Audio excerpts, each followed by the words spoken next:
Hey there, I am Blind Hussy. Welcome to my channel. If you are new here, I tend to talk about a mixture of updates to my life, apparently, and also reselling.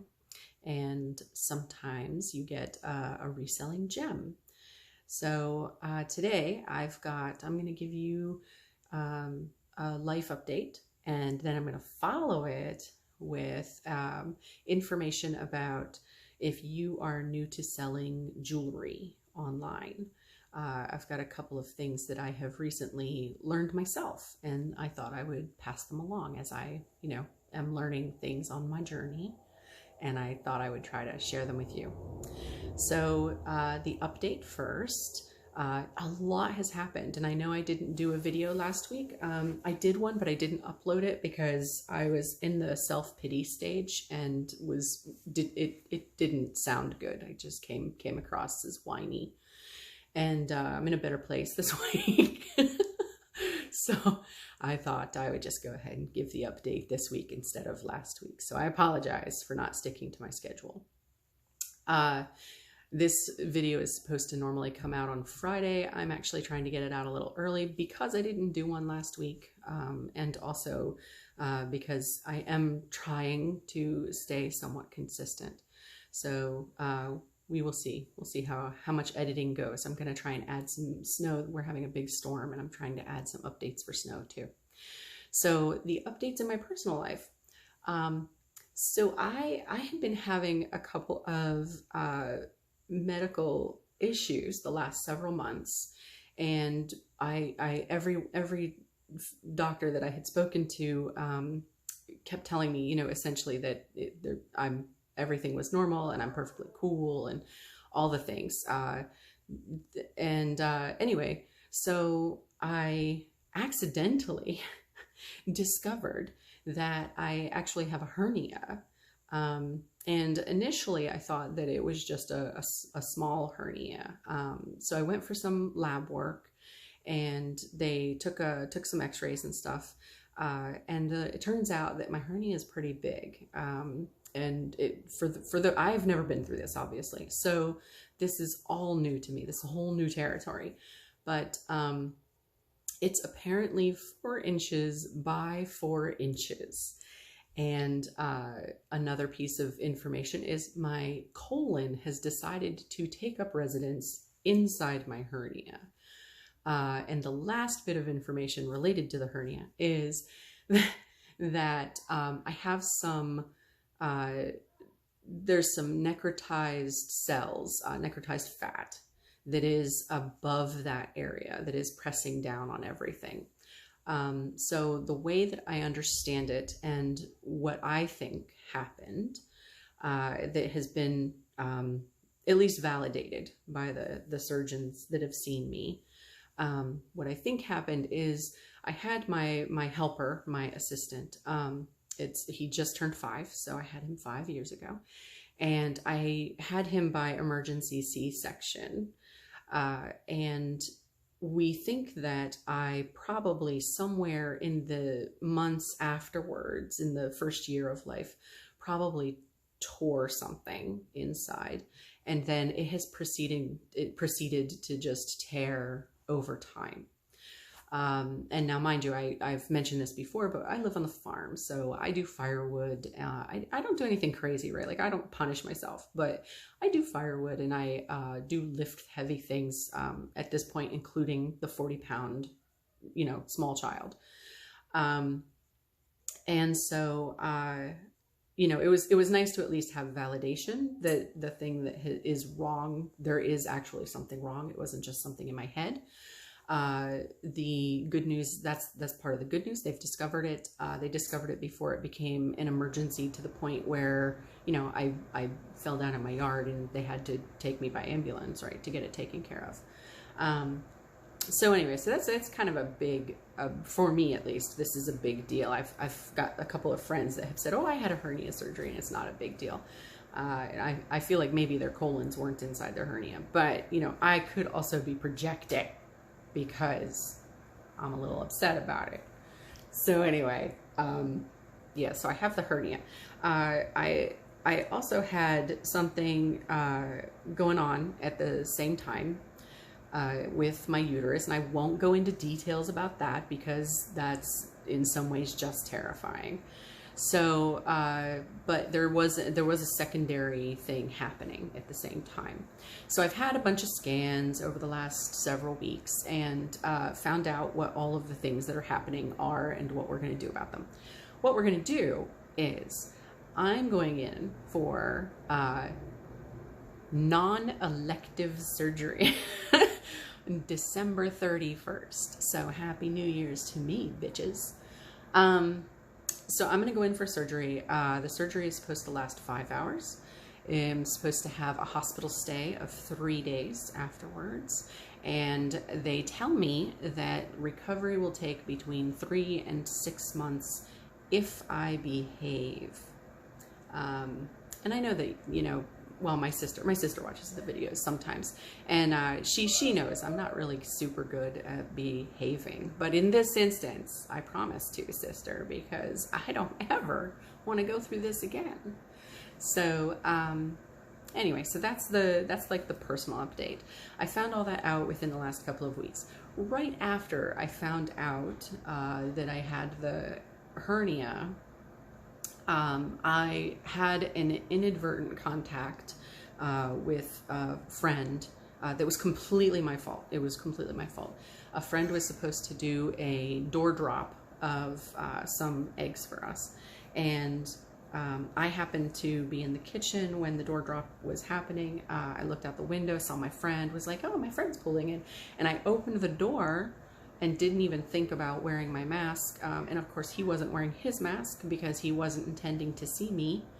And the next morning he ended up texting me to let me know that he had actually tested positive and wanted to let me know as soon as he found out, since we had had a very brief exchange. Because what happened is I opened the door, I realized there's probably a 6-foot space on my porch, right? And so he stepped outside my front door to talk to me for a moment. I stepped inside my kitchen. Both of those doors were open, so there was air movement. But the fact is, I'm getting ready to have surgery and don't need, you know, I don't need any complications, and they cannot do the surgery if I'm COVID positive. So I immediately separated from the rest of my family and went into isolation. So I have been in isolation for the last week and a half. Today is Wednesday, and I am allowed to come out of isolation on Saturday. I did also speak to my surgeons about this because I had said, you know, that I could go get a COVID test if they wanted me to, but they are going to test me prior to surgery anyway. I have to have a test 2 days before surgery. So because I'm going to have the test then, they basically said write out the isolation and just, you know, have the test right before surgery that I'm supposed to have. So all of that said, I have been in isolation for the last week and a half. I get out on Saturday. I have been upstairs, which is where I'm still at, in one of the rooms that we're finishing up. And the rest of my family's been downstairs. And they have been, well, actually not even they, only my husband. My husband's been dropping off food and water, and then giving me, you know, loo breaks where he'll message and say everyone's in a different part of the house or something, and then I'll go and use the loo and wipe it all down and come back up to my space. So, anyway, so those are the personal things. So for the first couple of weeks in January, especially, I'm going to guess the first month, I probably will not post updates unless they are just updates about what's going on with me personally. We'll see how it goes and how much I'm doing. But I have been all through this actually still listing and selling. I've been trying to take a bunch of photographs and list things even during the isolation. one would think that you would have, you know, like oh, I have more time, I'd be listing. And I have had more time to list, and I have listed more things. I have not been able to like cross post them to other platforms. So basically they go on whatever platform I think that they should go on initially. And then whenever I get a chance to go downstairs on Saturday, I'll have to spend some time, well, after I spend some time with my family, of course, I'll have to spend some time, probably Sunday, trying to cross post items to other platforms. So, so that's what's been going on here.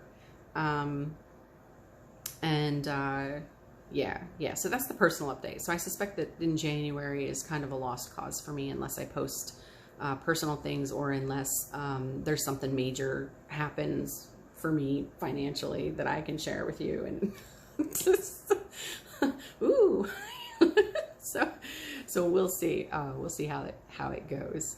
I have been, before I went into isolation, I had actually been trying to rearrange our basement into space where I have my inventory. My thought process was that I could go through my inventory and double check what was there, make sure they're in the proper locations. And also it would give me good feedback for reminding myself where everything was in case something sells while I'm recuperating. I can tell a person this is in this tub, or this a cubic cubes. I've got those little Amazon cube things. So it's in this cube, or it's in this tub, or it's in whatever, look for it, and here it is. And things would be mostly easy to find for someone else to do. Because while my husband is certainly willing to do it, right? Like he doesn't want to spend days and days hunting an object down. So I've been trying to rearrange that some when I was able to do that. So I will go back to doing that once I come out of isolation. My helper and I will probably try to finish up with the inventory and get things organized a little bit better so that people can find their way around and can pull out things. So that's what's going on here. How are you? How are things? How's your winter? Like, how's this, you know, how's COVID treating you? Oh, and by the way, I should mention, I have not exhibited any symptoms at all in the 2 weeks. I had, and I'm just going to admit this. I did have one whole day where I had really bad chest pains and like that itch in your throat where you want to cough and everything, but you know, you don't, because you know it's going to lead to more coughing. Anyway, but the pressure, the chest pain was actually the thing that was most concerning, because it's a big symptom. And then, you know, for like the entire day, I felt like that.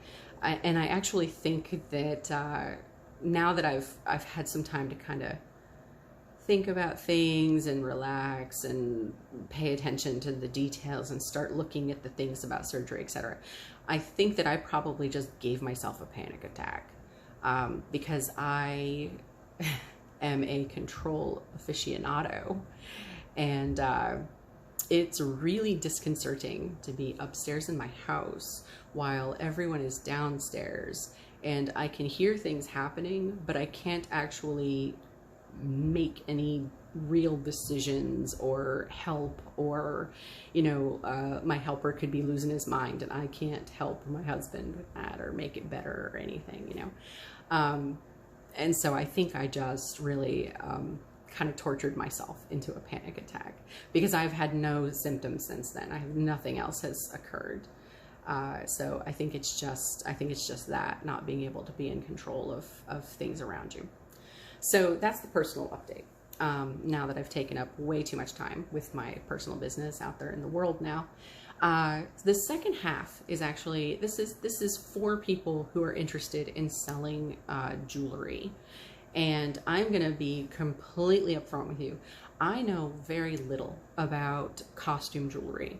I know a fair bit about good quality I don't even know good words because the disconnect between costume jewelry and good jewelry. There are some really nice costume pieces. So, but I know nothing about costume jewelry. You show me some silver or some gold or some amethyst or diamonds or emeralds, and I can talk to you at great length about them and how to discern whether something is real or not real in terms of that. But when it comes to costume jewelry, I know so little. I don't wear it, or I wear very little of it. I have taken an interest lately in a couple of things that I've seen that have come across my desk, but I don't normally wear it. You know, as a matter of fact, I typically wear just my wedding ring and a fancy set of earrings that I have. So anyway, so costume jewelry. If you are getting into selling costume jewelry, and like me, you know nothing about the styles of the style of beads or the cut of certain stones, or you know, whatever, or you are unsure how to tell a real stone from a fake stone, etc. There are so many sites that will help you, but I know that for me, I really struggled because sometimes if you don't even know a name of a thing to look up, or a proper phrasing, like articulated is one. Now I knew the word articulated. I did not think of it in terms of jewelry. So when I had several bracelets that had articulated pieces, it did not dawn on me to describe them as articulated. I kept trying to find a different word to use when articulated is the correct word. Pieces operating separately to create the whole. So anyway, so I found things like that. First of all, I did buy some books after I realized that, you know, I was really interested in doing some things with costume jewelry. I purchased some books, and of course, I watch Texas Gal Treasures. She is fantastic and gives wonderful information. And she also has a group for those that might be interested. You can look for Texas Gal Treasures group online. And there are a couple others that I cannot pull forward right now that I have listed down on my computer downstairs. But the other thing that I found that's super great to do in this situation is I go to the Fire Mountain Gem site, and I will look for some identifying feature of what it is that I have in front of me that I don't know how to describe, or that I don't know what it is, or I don't know the type of stone or something like that. So I will go to Fire Mountain Gem, and I chose them because they are the easiest and largest to search as far as I can tell. Maybe you have a better site, but I will go there and I will put in the describing features. Like if I wanted to know a particular cut of amethyst, I might put in amethyst and then look at all, and they will show me, you know, like seed beads, and they will show me rounded beads, and they will show me chips and, you know, things like that. So or faceted, like there's just a whole plethora of information that I've been able to glean from looking at images of different gems and beads, and even the way that something is strung together. The first place that I looked for earring back styles, I had done a search on Google, and it didn't cover all the one that I was specifically looking for. It didn't actually, I didn't see anything on it in terms of an image that looked like my image that I had. So I went to Fire Mountain Gems site, and I looked at earring backs, and they showed me and were able to name the exact one that I was using, and then I was able to put that in my description for the earring. So anyway, so I suggest using something like Fire Mountain Gems. There are also I'm saying so many times. I live and learn. I'll keep learning. The Texas Gal Treasures has on her Facebook the group that she has. She actually has several pods, I guess, of information that are about different types of jewelry and how you can learn them. And I found that also super useful. I went through the various little sort of lessons that they have. And then she also has a couple of resources for finding a maker's mark and how to tell a maker's mark from another maker's mark, etc. And so she has a way of searching those. She has a document that they've created in the group. So that really is a fantastic resource as well. But those were the two that I specifically saw that were super useful. I can also tell you as another tip, and this would come from, I used this primarily with real jewelry. What's a proper way to difference between costume and real? Higher end. I did this with higher end jewelry. I would take a piece of jewelry to a jeweler that I liked and that I trusted, and I would ask them basically for information on what its value was and if they could show me examples, etc. And fortunately I had a good reputation with a jeweler to be able to do that, and they would give me a good price. Now what I would do is I would not sell to that jeweler, because if you just call a jeweler out of the book and you take your stuff to him or her and you say, you know, hey, I have this stuff and I kind of want to know its value. If they think they can sell it for more, of course they're going to offer you less for it. So, you know, you kind of, I typically use two jewelers. I will use one jeweler that I use for information and for resources and things like that. But I also buy from that jeweler. So we have a relationship, a working relationship. And so, you know, he knows I'm not going to sell my jewelry to him, and he will often give me the correct, you know, a correct judgment on what that piece of jewelry is worth without doing an actual appraisal. Whereas then I can take that jewelry to a different jeweler who I know does fair prices. I will take it to that person and I will say, you know, I will ask for an amount that's somewhere between what my jeweler told me, etc., much lower, so that it makes it worth it for that jeweler to buy from me. But then I'm not robbing myself. You know, I'm not selling something for $5 that's worth $100 or something like that. So that is another tip, I guess, that I would use and that I use, and this seems to work pretty well for me. So I would recommend that, you know, you establish at least a relationship with a jeweler. Even if you're doing costume jewelry, a lot of times they can tell you stuff that's, you know, actual retro vintage stuff versus maybe repros or something like that. So I have found that to be super helpful. So those are my two, like, big, hey, you're just getting into jewelry and you want to sell it and you have no idea what to do. Those are my suggestions. And I think that that is it for today. I'm going to attach, I think, some small snow pictures because we've got a snowstorm happening here. And so I think it'd be nice to kind of buffer the beginning and the end of the video with where the snow is at right now. So we'll see. All right, thank you very much for watching. And if you found anything useful, please do subscribe and, you know, of course, like the video. I mean, you can leave me mean comments, but I'm probably not going to respond to them because that's kind of what I do. So anyway, thank you for watching, and I hope you have a great holiday, however you wish to celebrate. Thank you. Bye.